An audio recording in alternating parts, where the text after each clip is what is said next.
Welcome everyone to episode 5 of the Success Elevated podcast.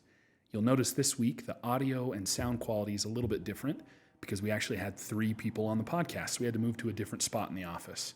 I sit down with 2 of my good friends, Kaden and Julie Bench, to talk about their company, Tilden Co, and what it's like to start an e-commerce company and eventually move into a brick and mortar building. Thanks for listening. So thanks for coming on the podcast. No, thank you for inviting us. So we're excited. Yeah, I'm excited to have you guys on. I think, like I said, I think your story is unique in how it started, but also like where you guys are going in the future, I think is something that people will find interesting. Like I said, a lot of people start businesses out of their houses and they just kind of figure out how to do that for a while. But there's always comes a point where they need to make this leap to the next level. And it seems like a storefront of some kind is always kind of the next step. But go through the whole process of how you guys started your company, why you guys started your business, and kind of start there. And we'll start with the formation of Tilden Company. Okay, cool. So we started Tilden Co in late 2017. Okay. So we got married in August. We moved down to Logan, Utah. 1-bedroom apartment. She was going to school at Utah State. I just started a new job at a local sporting goods store in Logan in their web sales department. And a couple months into that job, they offered me a promotion and asked me to handle like their drop ship stuff. Cool. And honestly, I didn't know what that was at the time. And Yeah. so they sent me home and they're like, go learn what drop shipping is. And so I did, and I started doing all this research. And every time I would do research, I was always led to those like print on demand websites. And so I looked at those and I always got distracted like, oh, we could design our own socks, we could design dresses, we could do coffee mugs. And they helped you put them on Etsy and Amazon, eBay, whatever you wanted. And so originally, the plan was, just a few months into our marriage, I was like, man, I'm going to design socks, and we're going to have matching ties, and we're going to sell that, and it's going to be awesome. But nowhere did like the tie thing, and so Julie tried to teach me how to knit, and I was going to knit my own socks, and I was going to knit a matching tie, and I was going to sell that, and it was going to be really awesome. And it didn't, like, none of that worked really well. And ultimately, while we were messing around with that, we started selling on Etsy, like, some dresses every once in a while, some skirts every once in a while. And so we started kind of pushing that a little bit more. And then one day, one of Julie's friends reached out and said, hey, like, it's really cool what you're doing, but the stuff you're selling isn't really my style. And the more we looked at it, it was very, like, one thing, and we couldn't really change from that one thing. Because we were doing print on demand. Right. I don't think he mentioned that before. No, That's how we started, was like the print on demand stuff. But yeah, we could only choose a few different styles and then upload our own things, like our own designs via the print. But we couldn't change anything like add sleeves or add pockets or change lanes. You had no control over what the actual design was. Like you could maybe change some colors or something, but you couldn't do much out. Okay, gotcha. Yeah, so we took that and we figured out how to start a business in the state of Utah, and a ton of Google searches on the best way to set up like a tax thing, like all these different things, and so we could become an actual like business in the state of Utah. And then that's when we were able to start getting clothing wholesale. And like, mind you, this is like 4 or 5 months into our marriage, and I'm like trying to push her into spending a couple $100s a month to like buy all this stuff that I don't know anything about. And it was kind of crazy at the time. We entered a sales competition at Utah State, the $100 startup competition, and they gave us $100 and just said, kind of do what you can. And we did, and we ended up finishing top 10 in that competition. Awesome. And kind of just went from there. We went from a Wix website to Shopify, rebranded to KJ's Dresses and Ties was the original name, and then obviously Tilden Co came a little bit later on. But that's kind of how it all started. And that's awesome. So, I feel like a lot of companies that are husband and wife, when they first start, it always kind of starts, like you guys kind of from the infancy, like started together. I think a lot of those companies, like one person starts it, kind of runs this business or is a part of this business for a year or two, and then is like, hey, you should help me manage this or whatever. But you guys from the beginning were like together working on this stuff. Was that like tough, Julie, at first when like Kaden came with the idea? Like, I mean, like you said, you guys had been married 4 or 5 months. Like, what did those first few months look like, I guess? I feel like, so when he was trying to like knit his own things. I was kind of just like, you do you. Yeah. It'll die out in a month or two. He'll lose interest. But that's kind of like the degree. I don't have a business degree. I have a teaching degree, but my teaching does a lot with the fashion and clothing construction. And Gotcha. so those were the classes I was taking online. And I was taking, I can teach entrepreneurship. And so I had to take an entrepreneurship class, which is where, I kind of learned more about, the fashion industry with, and, how we could do, wholesale accounts and things like that. And so it really was, he wanted the business, which I always wanted a business growing up. I never thought it'd be clothing. Yeah.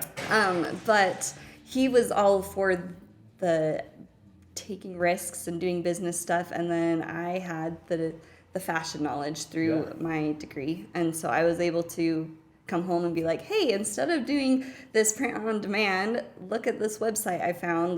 If we put in our business information, we can get wholesale accounts and we can buy wholesale and we can do things like that. And so it was kind of fun because at first I was just like, he's weird, but he can do his thing, it'll die down. We're not the people to own businesses and to do anything like that. But then I came home and I had a little bit more knowledge, and we just added our knowledge together, kind of. And so that was kind of fun that it kept growing because one of us would learn something and come home and be excited to share it, and then vice versa.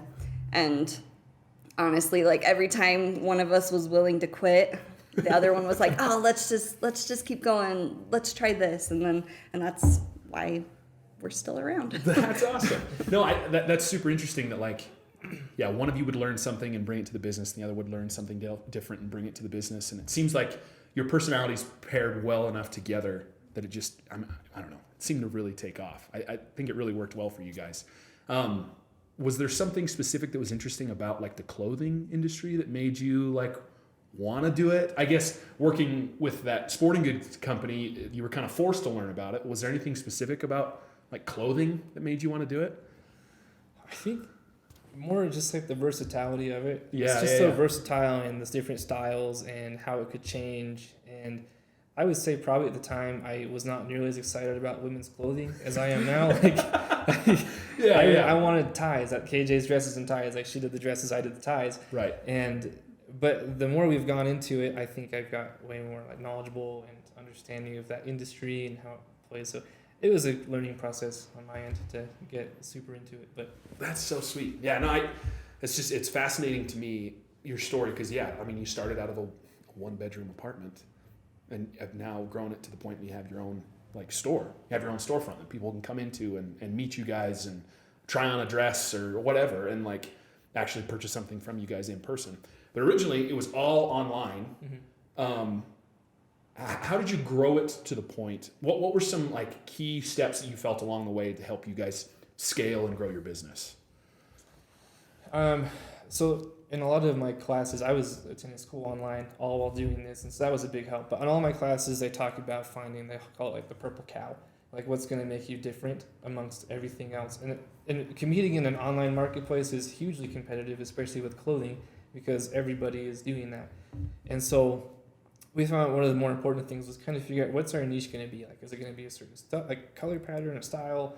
Is it that we're trying to couple things together? So that was ultimately what we did. And once we started finding that niche, that's when we started applying different marketing techniques. And so we went from, I feel like we tried everything for digital online marketing. We went through influencers, and we'd mail people stuff and they'd post about us on Instagram. We got some people to make YouTube videos. We hired a lot of marketing companies. It didn't really pan out the way we wanted, but we learned a lot. And so that was kind of, I feel how we scaled the online thing, and just the persistence of doing it. Yeah. What do you think, Julie? Yeah, I would agree. I think one thing, we would just continue to grow ours, because it used to be just dresses and ties, and we sold actually a lot of ties at the beginning. I feel like we sold more ties than we sold anything, but then COVID hit and people quit going to the office. They quit going to church, and so ties weren't really, the tie sales dropped. Yeah. Nobody ever bought ties, and so we pushed more on the women's clothing, and we were able to decide, we're going to start selling jeans, we're going to start selling more tops, we're going to start selling more swimwear. And with each addition, we just put more money into it. And when we had more product, it was able to just kind of grow a lot. But yeah, we definitely tried a lot of things, and we definitely failed at a lot of things. And it definitely took a lot of trial and error, and it still does sometimes. Oh, yeah. Lots of trial and error. But then we found like the things that did work and the things that did help us grow, and then just putting in that risk of, this is selling really well, we're gonna buy more product like this, and we're just gonna go a little more, take a few more risks. That's awesome. You guys said two things that I think really stood out to me. One, I think a lot of businesses try to be too much like generalists. They try to do too many things. And Kaden, you said like we tried to find our niche. Like you tried to like almost get more specific, like sell like specific articles of clothing. I would assume like you tried to get more specific and find your niche. And I think that's attributed to your success. I've found that with some of my clients and businesses that I've worked with, that generally the most successful and the best run companies, they find their niche and they just take it over and just do really, really good job with it. And the other thing, Julie, you said like be willing to take risks. Like starting a business initially is a huge risk. I personally haven't done it, but I'm sure you guys would agree that it's like a large risk, right? And it's your baby. But you have to continue, and if you want to grow, if you want to scale, like you have to be willing to continue to try new things and fail along the way. And it seems like you guys have found things that you've been successful at, but it's because of you've been willing to fail, I guess. And that's I think a great lesson for other people that are looking to start businesses. And maybe someone doesn't even own a business, but I think it's a lesson in life. Like be willing to take risks if you really want to try and change and be better. So that's super cool. Yeah, I just say it was easier to take some risks because we were 21, 21 turning 22. We didn't have children yet, so we just were like, let's go for it. Yeah, it was a lot easier. And I'd tell Kaden that all the time. I'd say, if we fail now, we've got the rest of our lives to make up for it, and we don't have a house right now, we don't have children right now.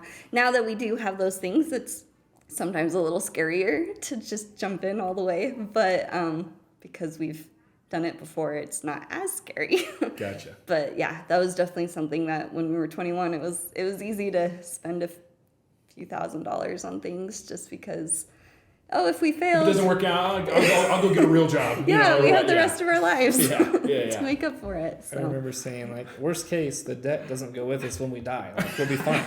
Like hey, that's not a bad attitude to have. Like worst case, we'll be okay. Yeah, we'll be fine. No, that's awesome. Like I think people get too stressed out with, especially around here. I feel like I don't know. Maybe I'm thinking incorrectly, but people get so worried about. Okay, graduate, go to school, get the good paying job that's going to be consistent for the rest of their life. Like, big around here, there's a large government facility that a lot of people are employed by, and they just, high school graduate, college graduate, go get that job out at the government place. And that's where I'm going to work the rest of my life, and it's great. Because they just want that consistent paycheck. And you guys, like, flip that on its head. Like, we're young, let's take some risks. If it works, awesome. If it doesn't, we'll go get one of those jobs. Like, we'll go find something we can work the rest of our lives. And I don't know. Outside looking in, it seems like you guys have kicked butt at it. So, okay. So online store, e-commerce is something that's super foreign to me, and something that I don't know a lot about. What are some of the challenges with being, at least at first, what are some of the challenges with being a completely online company? I'd say that the couple biggest that I felt like we ran into were one, just getting solid traffic to the website. Yeah. Like getting clicks and getting people on the website wasn't necessarily the hardest thing. It was getting people who were interested in what you were selling. Yeah. The other thing with when we just started was kind of like the online credibility thing. Like no one wants to be scammed online. Yeah. And it's a website they've never heard of in a town they've never heard of. And I feel like those were the two things that maybe were hard for us outside of just the general competition because, it's so easy to go to Amazon and just buy whatever you Right. want. Or it's easy to go to Walmart and get whatever you want because you're going to get what you want. It's going to be probably less expensive than other places.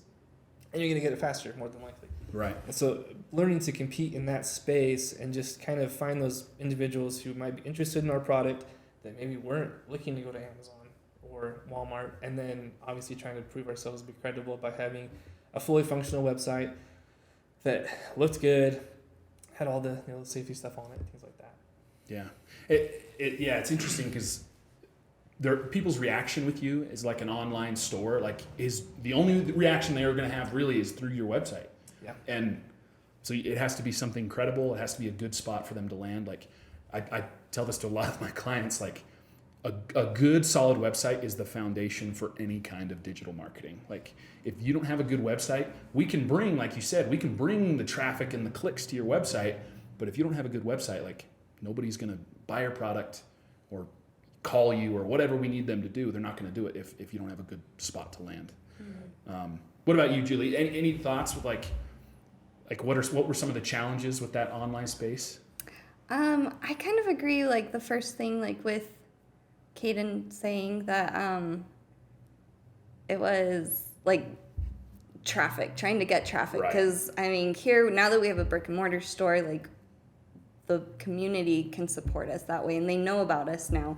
Where it's really hard to be known when we're just a website, and so then everybody's like, "You own a business? Well, how do I get to it? What do I?" It's Right. Well, yeah, and we don't always. I mean, other than the business, my biggest thing is I stay home with my kids, and so I don't interact with a lot of new people, and so like those few people I know, they know about my business, but when we were just online, like how could other people really know about it except if the by chance they fall upon an ad or something, but like how often is that going to happen? And then I'd say the other thing was like our inventory. Since we were small, we can't have 1 million of every size of things, and so if we'd sold 2 or 3, then we might not have the size that person was looking for. Right. And so it just kind of then it's like, oh well, they don't have that one thing, I'm leaving. Instead of like now we have a brick and mortar store,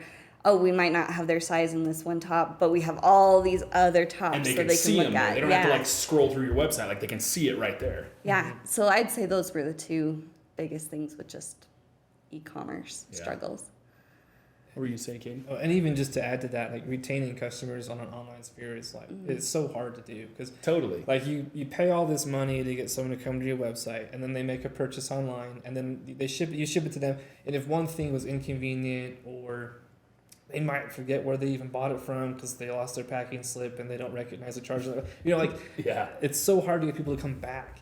And again, like there's so many different places you can shop on, and I think that was one of the bigger struggles as well. Like we'd get someone to shop, and then you would never hear from them again. And it's like, Yeah. man, how do we get you to come back? Like, Yeah. we really want your business, but we don't know how to do that because you're in Kentucky and I'm in Idaho and I can't drive to your house because that's probably illegal. Probably not okay. Yeah.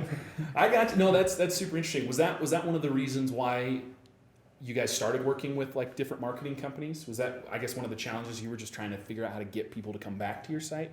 Would you say? For sure. Yeah. Yeah, and then just getting like the quality traffic. Quality Because traffic, like yeah. I would run ads and stuff on my own, and I'd go home and be like, man, we had so many people on the website, and we had a 0% conversion rate. So that was really really good use of our time.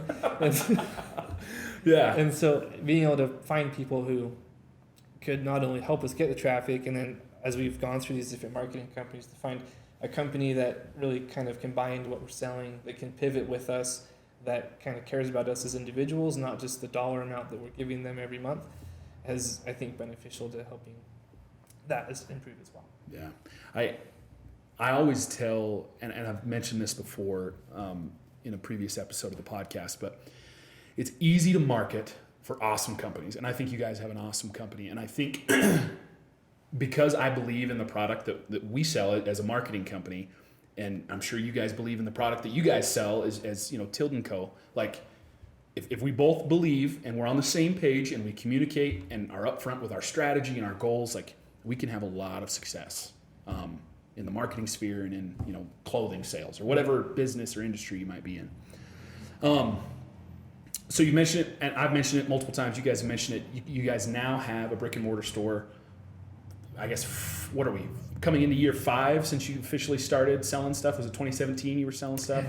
Well, it was actually 2018. Beginning of He said that wrong. Somewhere in there, I don't know. This So is 4 actually years. 4 years. 4 Yeah, years, okay. this week is 4 years actually. Oh, really? That's that awesome. we tried the other things the previous months, but this was Gotcha. when we got our website going. This is when we did that competition through Utah State. This is when we actually really started.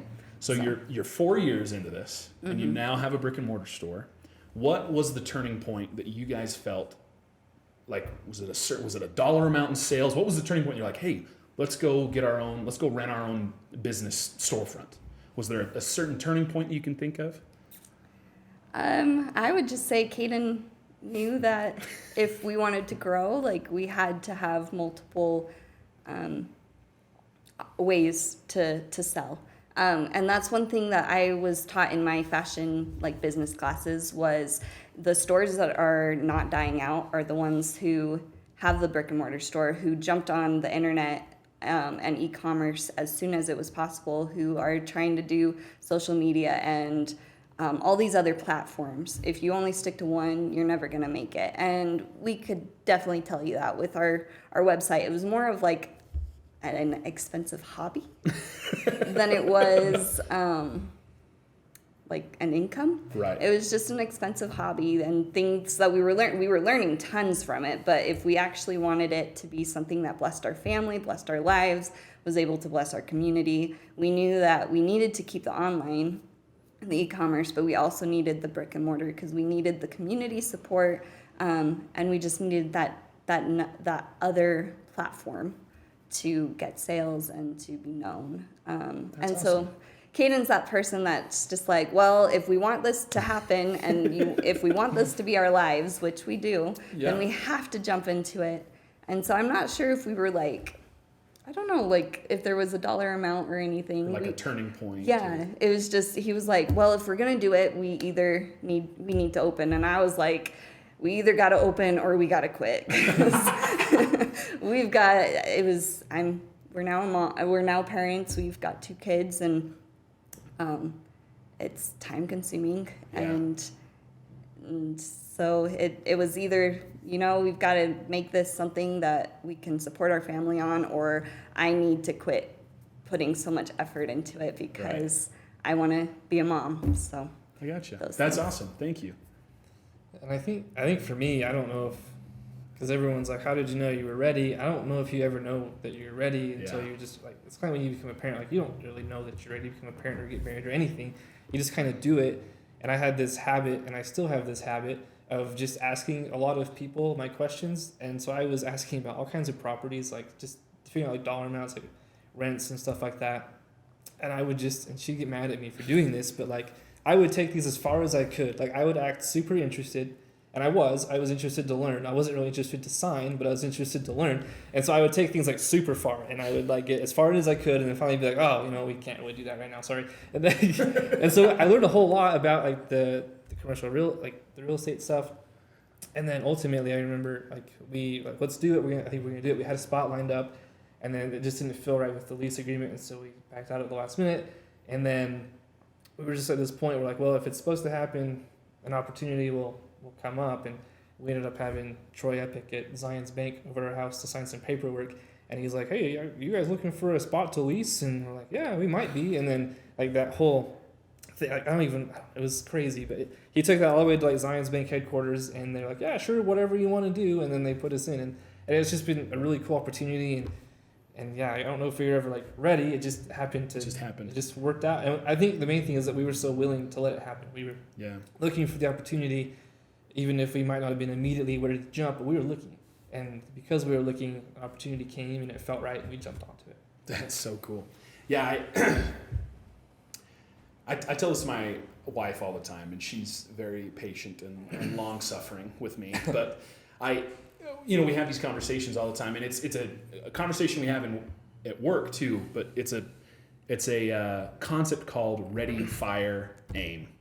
And the idea is that you can plan and plan and plan and plan and plan, but ultimately, like, you have to just be willing to pull the trigger at some point. And And if you don't, like, you're going to miss out on opportunities. You might have missed out on that cool lease spot if you hadn't just been willing and ready at some point to just pull the trigger on something. And it's a concept that I'm not necessarily great at. I'm trying to get better at, but the idea that, like, you know, maybe have a rough idea of what you want to do, but then just be willing to take the leap, like take a step, move forward, and your business is going to grow and be rewarded for it. That's really cool. The whole brick and mortar thing is, I think people in the e-commerce space are always looking like, when do I know I can make that jump? And you don't always know. Yeah. I don't think people ever know. I don't think people ever know with starting a business, but that's really, really awesome. I don't want to keep you guys too much longer, but I want to talk about the 3 questions that I ask everybody at the end of every episode. Okay. So 3 questions I always ask. Favorite book or podcast that you're listening to right now? How do you rewind or recharge at the end of the day? You guys have 2 kids, so that might be a throwaway question. And then the last one, if you guys could rewind to 2018 or 2017, whenever you guys first started, and could tell, 20, 21-year-old Kaden and Julie, if you could tell them one thing, what would that be? So let's start with, what are your favorite book or podcast right now? I'm definitely a podcast guy myself. Okay. I am too. There's a million of them, so that's why I like this question, because there's so many to listen to. And I've thought about this, and I'm like, man, what is my favorite? I like a comedy podcast, but I think my favorite one that I really get into is Business Wars. Okay. And like, it's kind of nerdy, but like, it is such a cool podcast. Like, you talk about, and it's kind of like similar to this. It's how these people, how did they start their business? What was the idea? And then how did they grow it? Like, they talked about Domino's, and they were $1 million in debt, and their headquarters burned down. It's like, oh man, like, what do you do from there? And, and they grew it, and it became a thing. And honestly, it's probably a big motivator as to how we've grown this, because I've seen people go from really, really bad situations with their businesses to being really successful. And I think that's really helpful in us with ourselves. That's awesome. Julie, what about you? Well, I would say, I don't know. I am not... This is a hard question for me. I don't really listen to podcasts, but I guess I really like listening to the ones like when we're in the car and he's listening to them. I find them interesting. But I guess the book that I really like is, it's probably cliche because this is about business, but it's Who Moved My Cheese, that book. Don't say it's cliche, because so this is our 5th episode. Nobody's mentioned that book so far. I really love awesome. that book. Sorry, what was it again? Who Moved My Cheese? Who Moved My Cheese? Okay. And so it's all about like adapting to change and like moving on with change. And change is my favorite word. I could talk about that forever. I'm not the best at changing sometimes, but I love the idea that we just have to be willing to change, and we have to be willing to move. And if things don't work out like they used to, then we just got to adapt. And so I love that book. It's just... That's awesome. Yeah. Don't say that's cliche. We've had a lot of books brought up so far through the podcast, and that one hasn't been mentioned. That's awesome. That's very, very good. Business Wars and Who Moved My Cheese. Those are sound two very different things. Yeah. But that's really, really cool. Okay. How does Kaden and Julie, how do they recharge? How do you guys recharge at the end of a long day? I know you still kind of have a job right now, working full time, as well as trying to run this business. Like, how do you guys recharge after a long day, and maybe dealing with kids that didn't want to go down for a nap or something? I don't know. How do you guys do it? If I could, I love sleep. Okay, there you go. Sleep is definitely how I would say I'd recharge, but I don't always get to sleep. Yeah. So it's just kind of taking that time. I don't know. Kaden's my best friend, so being able to just talk with him at the end of the day and just talk back and forth about our days and how things went and anything that comes up, and just having that person there to listen really helps me. And then if I do get some 8 hours of sleep, that's pretty golden. That's the cherry on top. Okay, gotcha. What about you, dude? Her answer is a lot more sweeter than mine is going to be. Of course it is. I like to cook.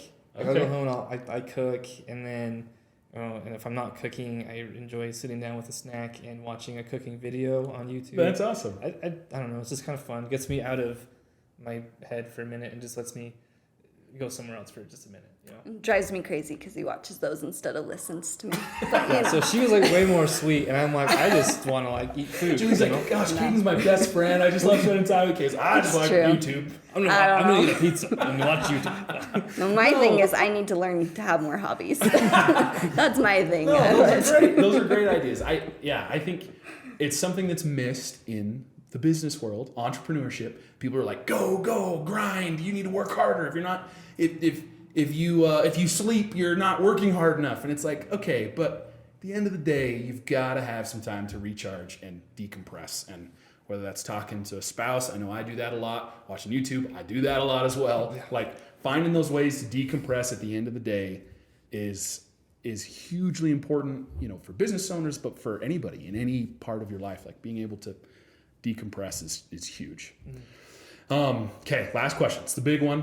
I know it's tough to narrow it down to one thing, but if you guys could rewind 4 years and talk to younger Kaden and Julie about starting this business, what would you tell yourself? What's one thing, if you could narrow it down to one thing?